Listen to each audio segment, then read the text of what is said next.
Welcome back, Daydreamers, to another episode of Work in Progress Wednesday. That's WIP Wednesday for you. And today we're going to be talking about one of the kits that I bought when I was in Japan this year, and I was really excited to get into it and see how it compared to what I've seen out of the Vercom 1-100 kits, and that is the Psycho Zaku.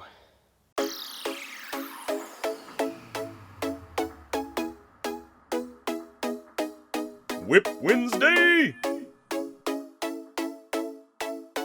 Ragtag Daydreams is sponsored by NewTypeHQ.com.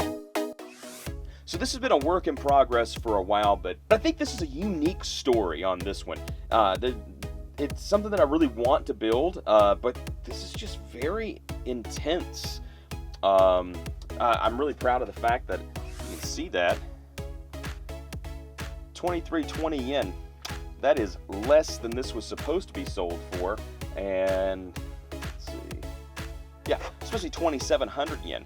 So I got it at a discount, basically. I got it from Yodobashi Camera in Akihabara, and this guy is almost finished. I've been working on it for a while, building it with my Gunpla Club, and yep,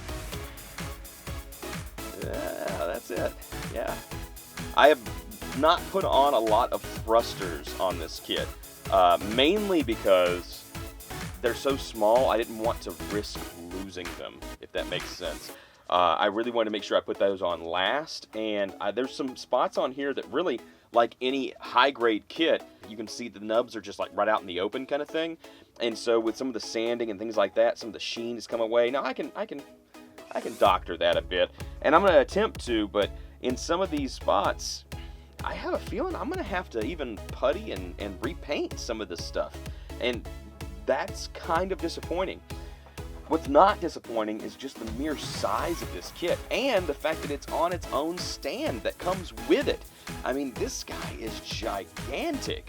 I mean, look at that. I mean, it's like as big as my head. It's crazy. I got a big fat head. So, but it's super impressive, and it's going to look fantastic on my shelf, because I hope that I can get this done in a way that at least resembles the Vercom, the 1-100, and if I can, and get it to that kind of detail with hopefully minimal work, then that means that, I'm going to have something that's much more compact, but with, all the cool bells and whistles and features and look that a much more expensive kit has. And as you guys know from my Fixing a Crap Kit series, I love churching up a cheap kit. Know what I'm talking about? So do you guys have any kits that you're just really excited to build that, maybe there's another version of it or something like that, but you're really happy with the version that you have? Something that's just a big project, and that's why it's taking so long. Because I really feel like that's what's going on there. It's just something that it's got a lot of pieces, and it gets a little monotonous sometimes. Sometimes you have to take a break from things and go back to them later whenever it's a really big kit or a really detailed kit. So do you guys ever have an issue with that, or ever need to take a break because it's just such a big project? You kind of just get tired of it on a day-to-day basis.